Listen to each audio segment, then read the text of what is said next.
asalaamaaleykum mbokku téléspectateur El Mauritania 2 ñuy am mbégte rek di leen dalalaat nu ngi koy defee saa su ne rek ci waxtu bi ngir rek seen biir émission xarañ ci jamono rek dalal ñi nga xamante ni ñoom la seen loxo set wecc rek ñu mën a bokkal ndab li mag ñi tey nag ñuy dalal ci plateau bi rek ñaari ndaw yooyu rek ñu am benn réseau bu ñuy woowee CAV maanaam compagnie des arts de vie ñuy yëngu nag ci wàllu lépp li nga xamante ni moom mooy coaching entrepreneuriat leadership ak yeneen mbir donc comme nu nga ko waxee rek tunga ne du teew ñuy nattaan rek damay bàyyi nuyu ñi nga xamante mooy ñaari ndaw yi nga xam moom laa dalal sama biir plateau rek ñu tàmbale ci gëstu waxtaan bi Yannick bismillah si li nga xamante moom mooy émission xarañ ci jamono may am mbégte loolu di la recevoir tey. jërëjëf Maimouna merci beaucoup ci invitation bi maa ngi nuyu ñëpp di nuyu waa télévision Mauritania 2 maa ngi wuyoo ci turu Eli Yannick Aounou nekk en première année de doctorat nekk secrétaire général aussi compagnie des arts de vie nekk jeune volontaire nekk ambassadeur de la jeunesse de Young Creative Leaders et merci beaucoup ci invitation. bismillah keneen ki di Moussa autant pour moi Moustapha Ba moom tamit mu nekk membre ci biir réseau bi rek Moustapha di la wax merci si sa teewaay bi nga teew fii ci biir émission xarañ ci jamono. Merci beaucoup Maimouna. Donc bonjour à tous les téléspectateurs de la télévision mauritanienne. Je m'appelle Moustapha Ba, je suis ingénieur fiscal. Moustapha Ba, c'est émission bi wolof la de. waaw Moustapha ingénieur fiscal là, sortant de l'université Gaston Berger de Saint-Louis.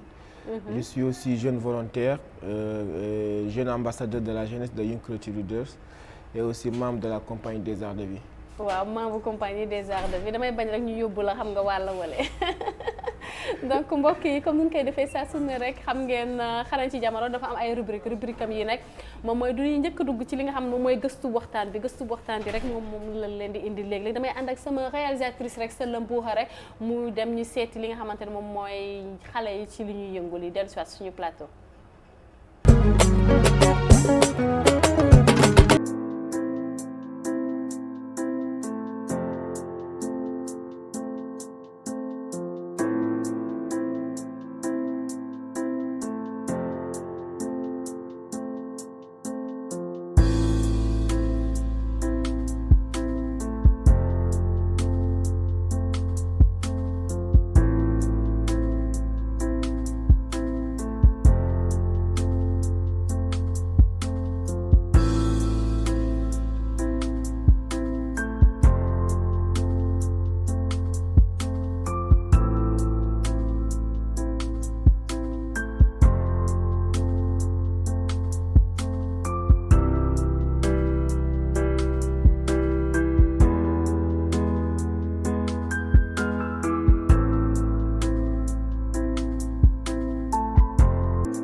mbokk yi gis ngeen li nga xamante moom mooy élément gëstu bu waxtaan bi léegi macha allah moom affaire bi ñu ngi ko gisee ci éléments yi bëri na li nga xamante ndax fekk na leen seen bërëbu liggéeykaay moom mooy seen bureau ak yooyu léegi li ma bëggoon nga expliquer ma tuuti rek moom mooy nan ngeen tàmbalee ak lan mooy historique li nga xamante ne moom mooy CAF moom mooy compagnie des arts de vie lan mooy historique am. Bien sûr merci en tout cas compagnie des arts de vie mooy li ñuy wax rek mooy mbooloo mu waxambaane ci benn bërëb. ñu ngi ibbi tey suñu bureau d'étude pour ñu permettre ñu gën a mën a gëstu ci li ñu war a mën a def. Nous sommes nés depuis 15 ans léegi ñoo ngi tàmbale woon ci defum danse. ñuy def break dancing boo xamante ni activité c'était pas très répandu ici gars yi xamewuñu ko woon on disait que c'était une danse très agressive et tout ça là mais bu ñu demee ci jëmu jamono ñu commencé comprendre bokk ci yenn atelier de formation yi depuis ci jamono festival asalaamaaleykum avec Monza on salue de passage ci groupe danse bi nga xamante ni ça rassemblait 5 personnes El Hadj Sylla manqué nu de passage Moustapha Mbodj Dou Habib Kassem aussi donc ñu newoon ce groupe là bu bëggoon toucher yeneen sphère ñuy dem bay Sénégal bay Maroc di participer ci yenn compétition yi nii gën ci jàng lu bëri ba 2017 yàlla def ñu rassembler wu pour def benn association plateforme boo xamante ni dina mën a attirer tey jii nii ku li entrepreneur leader artiste mu doon pour mu mën a épanouir de sa passion ci biir compagnie des arts de vie ñoo ngi koy wooyee la compagnie des arts de vie pour mu mën a attirer wu ci aaru adduna bi ñu mën a yore biir Mauritanie déjà désert de Vils lañ tàmbale woon compagnie désert de Vils les diables du désert ba pare mu mujjee nekk compagnie des arts de vie ci même expression bu ñu koy répété désert de Vils du ñuy dem ba amee des arts de vie léegi bu ñu tegee plateforme bi ñu mën a invité nag les jeunes danseurs musiciens peintres ñëpp ñoo xamante ni mode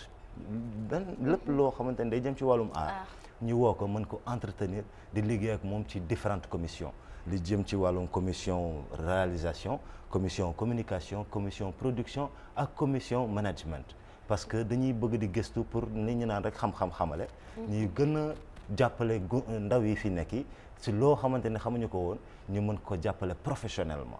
ku jàngul itam ñu war ko mën a jàngal ki jàng gën a yokk xam-xamam man mu ngi nii je continue mes études maa ngi dem defi ji doctorat ça veut dire que pareegu ma maa ngi dem di gëstu ji rek lépp lu ma gëstu lu ne mu mën ko mën a ñëw partager ak sama xarit. macha allah am na solo xam-xam xamale bi surtout rek mais léegi yéen da ngeen am la nga xamante ni pour bëgg a valoriser luy nit ñi di def ndaw yi di def comme ni nga ko cité léegi rek képp kuy yëngu ci wàllum art mais léegi yan moyen ngeen di utiliser la nga xamante ne rek du bureau d'étude bi nan lay liggéeyee pour mën a cibler ñooñu mën leen jàppale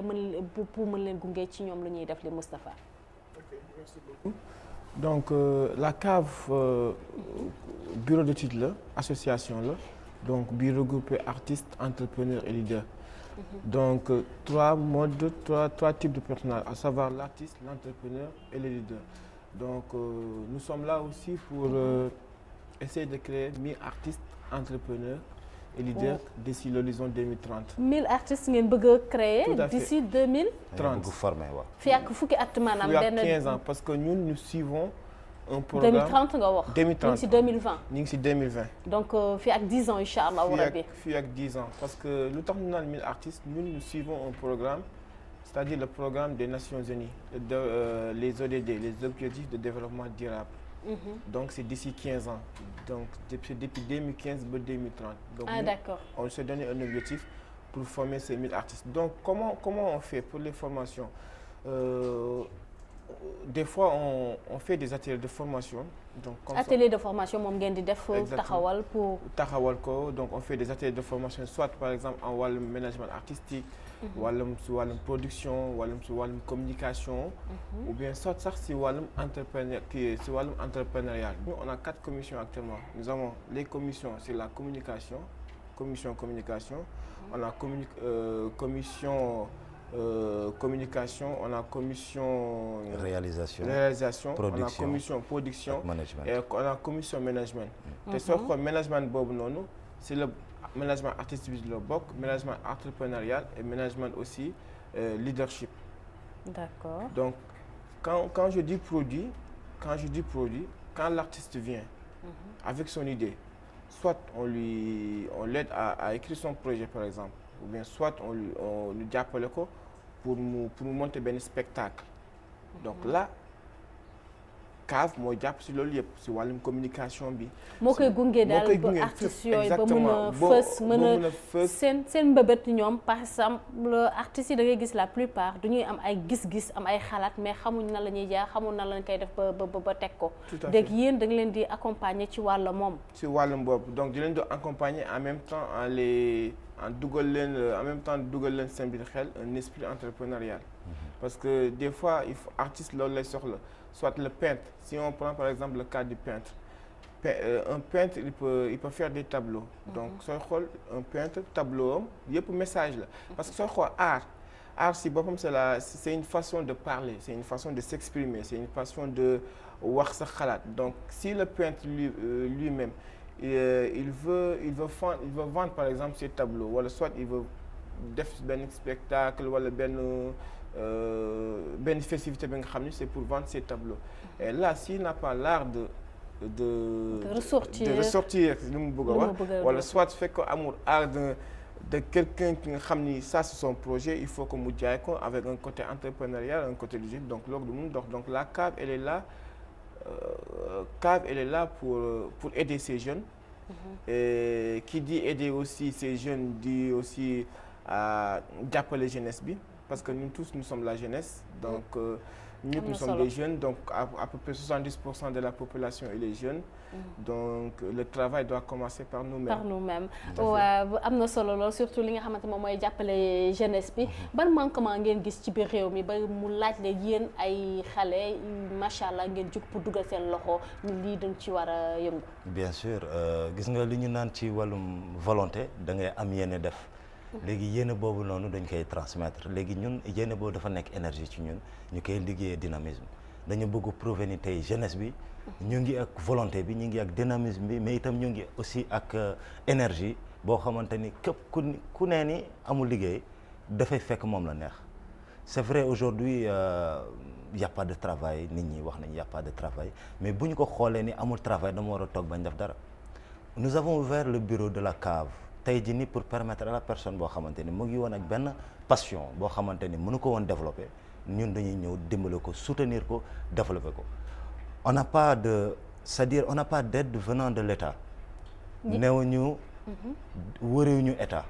Mais on veut faire pas à pas boo xamante ni dañuy dem ba jubloo message bi ñu war a dajeek bi ba mën ko transmettre li ñu soxla li. Il se trouve que actuellement métti na trop jooyuñu ko fenn mais ça veut pas dire qu'on continue à ne rien faire. Parce que da ngeen sentir concerné ci mbir mi ngeen bokk te da ngeen ci war a dugal seen loxo. dafa mën a on se sent avoir une mission nous aussi à faire. Création de l'emploi li ñu naan jox tamit tey jii nii ndaw ñi des exercices à faire. Récemment on a eu à faire ce qu'on appelle la première fois même li ñu naan anniversaire mondial de l'histoire du hip-hop. Nous l'avons fait le 16 novembre passé. Les photos vous allez les voir, les archivages et tout, rapport d'activité mu ngi taxaw. On a eu à inviter un professeur qui nous vient du Sénégal, Mamadou Dramé ci lay wuyoo mu ñëw animer ñu conférence buy wax ci hip-hop activisme social politique ak entrepreneuriat. bu ñu dindee expression hip-hop boo xamante ni tey nit ñi dañ koy gis lu xaw a quelque chose de voilà. Surtout on va plus se focaliser sur activisme social politique ak entrepreneuriat. ñun dañuy mujjee doon des activistes sociaux ou des activistes entrepreneurs c'est-à-dire tey jii nii lépp loo xamante ni ndaw ji mu ngi koy wër pour def. muy jëm ci wàllu menuiserie muy jëm ci bépp cadre boo xamante ni jeune bi bëgg na ko accomplir wala mu ngi toog fee ne jooytu naan aw ma lu ma def maa ngi wër je n'ai pas eu de travail ñun tey jii ni boo ñëwee ci ñun on te dit que automatiquement di nga xam yow la mooy sa liggéey daañu la mën a former ci base yu gën a simple nga mën a adhérer ci benn ci commission yi ñu lay proposé tey jii ni bépp activité bu ñu am dans le futur comme par exemple on souhaite faire la 2e édition du Global Hip Hop History en novembre. Mais itam on attend aussi à avoir un sommet anglais qui nous vient. waaw loolu li mu day am solo lépp ci li nga wax ci wàllum entrepreneuriat ak li nga xamante ni moom mooy fu ñu jëm ci événementiel mais léegi laata ñuy dugg foofu rek may ñëw ci Moustapha damay dem fi nga xamante ni rek moom mooy si sama réalisatrice rek mu indil ma 2e rubrique rek muy rubrique CD rek demoon noonu seen bureau yi rek fekk fa ki nga xamante moom mooy indi lam rek mu indi moom ay CD ci mbir mi. Un rappeur, un artiste sans manager doo dem parce que artiste boo gis am na base mais base am ci étude sorewul te côté artistique boobu noonu faaw mu ànd ak l'esprit d'un manager. Par exemple c'est comment man mi artiste la xëy na bind ak way rek laa mën mais comment faire pour décrocher des marchés comme ñooy xamuma ci dara donc ñun ñi dañ fi nekk pour guider ñooñu noonu ba ñu mën a réaliser seen projet yoo xamante ni dinañu mën a voilà quoi. Ñun ñëpp on est des jeunes donc si on voit un jeune qui vient taper à notre porte pour chercher de l'aide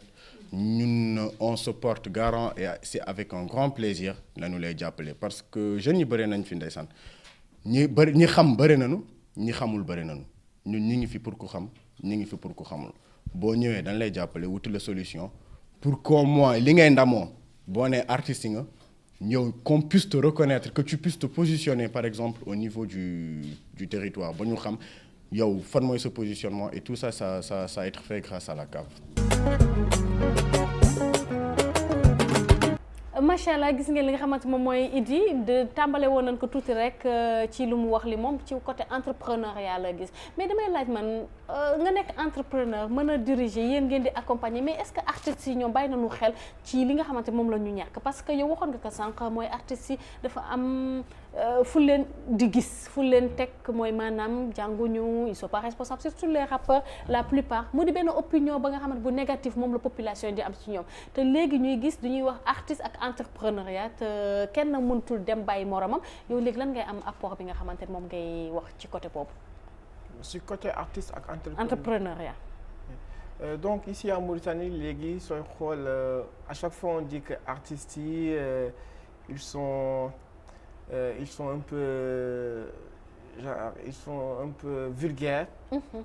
parce que message yu ñuy véhiculer yu aussi tout le temps moo tax yow léegi c'est facile que nga teg leen de côté. Exactement te ñoom ñuy véhiculer ay messages yu véridique sax naam ay messages yu am dëgg mais xëy na manière bu ñuy utiliser pour véhiculer message boobu aussi dafa fort dafay toucher au plus profond te yéen je pense que c'est un peu ngeen indi leen pour coacher leen pour que affaire bi gën a mën a embellir ñu mën a gën a utiliser ñoom tamit seen art. Mais vous savez aussi que c'est pas seulement les rappeurs wala les musiciens ñoom ñooy véhiculer des messages. C'est-à-dire que même les peintres même les danseurs. Wow, ils véhiculent des messages. mais xam nga peintre tableau léegi boo ko gisee man mën naa bañ a décortiquer benn tableau. mais boo waxee ma dégg rappeur bi il parle. te bu waxee ma dégg loolu ça me touche directement. donc foofu laay waxee. waaw loolu moom c'est tout à fait un problème bi nga xam ni ñun moom ñu ngi koy ñaawlu. Parce que aussi le rappeur c'est porteur de voix la donc soo nekkee soit musicien wala rappeur ñëpp lay déglu donc le fait que sooy commencer wala avant ngay génne dara sa gémmiñ war na nekk un message bu yeete un message instructif donc éducatif et pour cela aussi ñu ngi man moom de mon côté maa ngi ñaan de mon côté les artistes ñu gën a xool ñu gën a véhiculer le bon message. mais li ngeen taxawal li yéen je pense seen rôle daf ci bokk pour que ngeen orienter leen. exactement léegi naka yan technique ngeen di def ci bokk trop utiliser. c'est pas seulement dans le côté véhiculer le message mais aussi même dans le côté par exemple un artiste en tant que tel. Moi je dis un artiste quand tu dis que tu es un artiste tu es un porteur de voix il y a certaines choses que yi nga xam ne waratoo ko def par exemple ban cas laay jël mooy un artiste qui continue chaque fois à faire du playback. loolu noonu dafa war a jeex si un artiste de renommée internationale. donc il faut ñuy dugg ci live bi. exactement il faut ñuy dugg ci live bi donc c'est ça donc yow soo demee ba bay wax artiste nga et tout ça am na benn degré soo fa tolloo il y a certaines choses waratoo ko def. kon yéen léegi da leen di imposer que ñu quitter stade bi bëgg a dem ci war a dem ci stade boobu loolu dafay yokk seen côté entrepreneuriat wala seen. dafay yokk suñu côté yëpp ñun on est là pour aider on est là pour les pousser on est là aussi pour wax leen des fois yoon bii ngeen jël par exemple c'est bon mais yokk leen ci lii yokk leen ci le côté entrepreneurial yokk leen ci le côté leadership yokk leen ci aussi le côté social je vais prendre un exemple d'un artiste que bu may féliciter trop. qui est un artiste en même temps mi ngi nekk dans le social RG donc mi ngi def lu nice mi ngi def geste vraiment avec les enfants surtout avec les enfants donc loolu noonu là nous par exemple la CAF on va voir ces genres de type d'artistes lii nii artiste bi nga xam il qu'il a sa voix mais aussi il est dans l'autre côté soit dans le côté social entrepreneur social ou bien soit dans le beneen entrepreneuriat bi tu vois dans le côté entrepreneurial en général ou de l'autre côté donc ñun la cave en quelque sorte c'est ça c'est pour faire de l'artiste un artiste entrepreneur et leader. entrepreneur ak leader mu di li nga xamante ni il y a quelques années kenn xalaatu ko woon parce que tellement que duñu jëloon avec légèreté li nga xamante moom mooy vie wu artistes yi. léegi nag bu ñuy toogee di wax entrepreneuriat un peu partout dans le monde duñu bëgg a jël artistes yi aussi fii si suñu biir réew di leen wax il faut que ñu devenir ay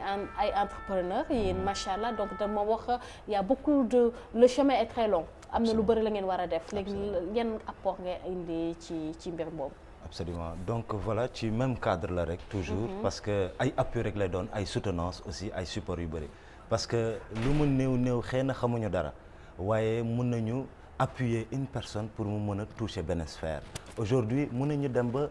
obtenir par exemple comme un sommet qui nous vient de l'Angleterre mu mën a ñëw lu mu dee il y a ce qu'on appelle réseautage, rotation d'échange professionnel nga créer contact boobu noonu mu permettre tey ku xamul woon anglais dina ci jéem a làkk anglais ku xamul woon monter vidéo normal dina ko jéem parce qu'on va faire ay ouverture de renforcement de capacité ci angle boobu noonu yëpp. loolu léegi yan critères ngeen di laaj pour mën a def loolu est-ce que c'est juste les artistes ou bien et puis les jeunes de quel âge à quel âge ngeen di mën jeune 18 35 la ñu jàpp. exactement bon 18 ans jusqu'à 45 ans. 45 ou 35 ans 35 la ñu wax mais ce sont des modifications yi dem ba 45 ans on a vu des vieux de 80 ans qui ont 30 ans jusqu'à présent qui ont 30 ans d'esprit donc on augmente jusqu'à 45 pourquoi parce que am na ñu bëri ñoo xamante ni jotuñu woon jàng lu bëri mais dem nañu bay màgg ils ont eu la passion ils veulent faire dem nañu ba ci kanam ñu am envie def bëgg utiliser benn touche bu bees benn passion bu bees toucher ko pour mën ci réussir aujourd'hui da ngay gis ni man fonctionnaire laa woon dama dem ba démissionner ci sama liggéey pourquoi par amour li ma bëggoon def li ma remarqué ni j'étais mieux à l'aise ci activité entrepreneuriale yi may defi que di dem di liggéey ci société jàmbur ay ordre la ma fay jox du coup ce sont des trucs à respecter ba ma demee ba conscientiser ma xam ne kat li mu def li nii man mën naa ko jéem a def jàppale ci samay rek mais pourquoi ne pas le faire léegi ci dimension boobu noonu dem dégg ce côté réseautage boobu rotation d'échange professionnel permettre diw contacter ak diw mooy gën a lu facile parce que bu boobaa moom itam day xam yoonam ñun on essaie de lui faciliter le chemin léegi bu tegee ko ci yoon bi dina xam automatiquement fu mu jëm automatiquement d'accord léegi ci loolu aussi yaakaar naa yéen a ngi jëm ndaxte li nga wax léegi moom mooy activité bi ngeen def bi récemment il y a quelques mois et objectif bi est-ce que atteindre nga ko yan objectif ngeen si doon viser et puis est-ce que ak parce que gis nañu aussi dugal ngeen ci tout tànk yi moom mooy xale yi surtout en fait le Global Hip Hop Story ban objectif bu mu doon le but recherché on l'a atteint parce que musul am fi Mauritanie de 1 muy innovation donc les gens ils n'ont jamais fêté l'anniversaire du hip-hop xamuñu woon sax ban date la donc ñun étant des jeunes yu sob yu xarañ donc yu dugg fu nekk c'est ça donc on a su être en contact avec notre partenaire qui est en Angleterre muy Young Creative Leaders qui nous a dédié cet événement à savoir l'anniversaire du hip-hop parce que sooy xool moom si mois de novembre bi yëpp la woon et nous pourquoi on l'a choisi le 12 le 16 moom c'est le 12 novembre mais pourquoi on l'a choisi le 16 parce que le 16 dafa doon tomber si benn samedi te samedi tout le monde était libre pour côté agenda exactement donc au niveau de l'événement on a fait une conférence d'abord mais avant la conférence on a fait des ateliers de formation sur wàllum breakdance graffiti DJing ak MCing parce que loolu noonu mooy regrouper le hip-hop donc ñu du tax ñu jël les enfants aussi parce que comme je vous ai dit nous sommes là pour le succès des objectifs de développement durable et aussi nous œuvrons aussi pour l'ODD 4 ku wax ODD 4 par d'éducation et qui par d'éducation par des formations des ateliers de formation des restitutions et tout cela donc le but recherché a été bi moom on l'a am nañ ko bu baax ñi ngi sant bu baax ñi ngi et aussi ñi ngi remercier aussi pour la réussite de l'événement suñu partenaires yi à savoir moom mooy ñeneen ñooñu daan si ñëw si njëlbeen mais léegi dafa am la nga xamante moom ngeen di waajal ak waa Young Creative le sommet léegi ndax mën nañu dellu si rapidement ci sommet bi rek ndaxte ñu gis presque suñu njëlbeen suñu jeextal waxtaan laata ñuy dem ci li nga xamante moom mooy rubrique yee de tout à fait donc il faut dire que le sommet s'appelle le Face Film exactement actuellement depuis le niveau de l'Angleterre ñu ngi ci réglage marketing bi pour bien partager l'information mais il se trouve que ay étrangers la ñuy yore des expats qui vont venir ñu ñëw découvrir Mauritanie ça va nous permettre aujourd'hui puisque déjà daaw dañuy wax ni daaw la ambassade Angleterre inaugurée donc ça va nous permettre tey jii ni ñu am benn facilité ou échange entre Angleterre ak Mauritanie ak waa portugais ak waa tanzanien yi le 4e réseau qui s'ouvre fii ci diggante mauritanien yi léegi ñun Mauritanie am nañu on a des originalités am na dañu amee benn richesse bu fi ne ñun suñu wàllum bopp xëy na sax gisuñu ko mais peut-être avec l'appui des ministères qui sont là je cite tourisme bi jëm ci wàllum éducation bi jeunesse bi ñu mën a gëstu ni que ñun on a envie de faire une découverte pour d'autres personnes bëgg mais nañu comment vous faites pour def loolu comment vous faites pour toucher ñi nga xam ne moom mooy seen ministère est-ce que dem ngeen gis ku est-ce que yéen seen bopp vous êtes dans le formel ou bien dans l'informel aussi. exactement bon ba léegi nous sommes dans l'informel ñu ngi ak suñuy kayit suñu statut règlement intérieur procès-verbaux ba léegi nag jot moo fekk jógagul ñu dem déposer ji kayit yi fa mu jëm mais il se trouve que lépp lu ñu def dafa wóolu suñu bureau mu ngi en place suñu activité yëpp mën a cacheté lépp loo xamante ni dugg na daal professionnellement mu ngi fi mais bu fekkante ni reconnaissance bi la ñuy xaar au niveau de l'État amaguñu ko moo tax it on a toujours dit qu'on va faire de nous-mêmes par nous-mêmes bu ñu ci amee ndimbal état bi daañu ci dem bu baax a baax mais itam bu ñu ci amul ndimbal état bi daañu fexe ba dem luñ fi ñu jëm fi incha allah fi ñu yegg fi daañu fa dem amiin incha allah fu ñu egg fi daan fa fu ñu jëm fi daan fa yegg léegi lu ñuy def rek damay seetaan suñu dernière rubrique mu di rubrique yeede ndaxte ku def gëstu waxtaan dana def li nga xamante ne moom mooy seede da ngay dem ci li nga xam mooy yeede ñu ànd toujours ak Idy Lam dellu si waat suñu plateau ak sama réalisatrice. nanu yeewu rek nanu yeewu xam ni suba day metti torop donc ku ci yeewu léegi dina metti trop pour yow parce que man je me dis quand je vois le monde fii ak 10 ans même gis nga femme de ménage pour def ko boo ñëwee fëgg buntu kër jàmbur dina ni la wan ma diplôme buy attesté ni mën nga bale mën nga fobeere mën nga togg mën nga placer mobile bi fii mën nga placer mobile bi donc les gens ils devraient penser à plus avoir l'esprit entrepreneurial pour s'en sortir. mbokkee xarit yi loolu moom moo doon seen rubrique yeede rek Moustapha gis ngeen lu mu wax ndaxte nee na léegi dafa laaj ñi ñi jàng il faut le minimum pour côté formation nga mën ko am pour mën a bokk ci monde bi ñuy dund léegi neen parce que dégg nga Idy Lam lu wax même benn jànq ba nga xamante ni tey boo bëggee dem il faut que nga jël li nga xamante ni moom mooy say diplôme say lijaay sa wax la naka ngay liggéeyee naka ngay pousser table naka ngay yow léegi ban conseil ngay am ngay jox li nga xamante ni moom mooy jeunesse bi et puis delluwaat tuuti rek bref ndaxte temps bi xoj nañu ci wàllum activité bi di sommet ba ngeen di waajal bi fan yi mois de juin autant pour moi. Ok, donc merci beaucoup, merci aussi à Idy Wally. Donc man lu may wax rek si mouvement bi sur tout ça donc nous la CAO nous sommes là aussi pour l'autonomisation des jeunes. Donc la participation citoyenne aussi. Et aussi la participation citoyenne ne veut pas se limiter le fait d'aller voter. Donc le fait d'aller voter. Donc nous sommes là aussi, nous entreprenons. Donc nous sommes là aussi pour pour par exemple kii benn idée ndaw yi ci wàllum formation tàggat leen ñu mën a xam lu ñuy def fu ñuy teg seen tànk fu ñuy teg seen tànk léegi lan ngay wax ndaw yi yan laay wax ndaw yi c'est-à-dire que nous avons une jeunesse qui est un peu jeunesse bi dafa xaw a doy waar dans deux sens dans le premier sens que mooy il faut ñu am des solutions rapides pour la jeunesse mais beneen cas bi mooy jeunesse bi c'est une opportunité parce que c'est une force c'est une main d'œuvre énergie la énergie bi nga xam ne mën na traduire genre mën na yóbbu sax dëkk bi si beneen sphère. kon léegi fi nga bëgg a wax mooy nañu gëm seen bopp jeunesse bi. nañu gëm suñu bopp de un. de deux aussi nañu entreprendre. de trois aussi bu ñu nekk fii di wax on attend l'État nañ dem fekk si État aussi et aussi je vais terminer aussi je vais juste terminer aussi à présenter mes condoléances à la famille de professeur Cheikh Sadibou Camara, notre papa qui nous a quittés il y a pas longtemps yàlla na ko yàlla yërëm xaaral ka amiin incha allah Yannick man tamit ma bàyyi la rek nga tàggatoo parce que temps bi daf ñu xoj vraiment émission bi jeex na mais nga tàggu yi nga xamante ni moom mooy ñu doon seetaan ba pare ban yedd ngay am ngay jox jeunesse bi nii bien sûr ci nu mu gën gàttee nous sommes la preuve que l'énergie la volonté, le dynamisme des jeunes sont essentiels pour le développement durable et la paix sociale ici en Mauritanie. du ma def leen lu dul xanaa bàyyi quelques numéros verts boo xamante ni képp ko bëgg ay informations ci wàllum la compagnie des arts de vie qui se trouve à la cité plage au niveau des échos du Sahel. Les numéros sont pour le WhatsApp 47 13 71 97. Le numéro joignable, le numéro vert c'est le 20 64 67 27. merci beaucoup Yannick di jéggalu temps bi moom moo xaw a gàtt rek mais xam naa daañu amaat yeneen occasion pour gisee waat rek mën a ci waxtaan mbokkee xarit li moo doon seen émission xarañ ci jamono rek di leen wax ay ndaw yi la ñu tëdd approché leen rek si numéro vert yi ñu joxe ma bamtuwaat ko di 20 64 67 27 numéro vert bi WhatsApp bi nga xam ñëpp ko yoree léegi muy 47 13 71 97 émission bi daa leen ko am ci page yu xarañ ci jamono rek ngeen gën a mën jël li nga xamante ne moom mooy numéro yi rek jokkoo ko xale yi rek ci li nga xamante moom mooy mbébét ñu am yi pour seen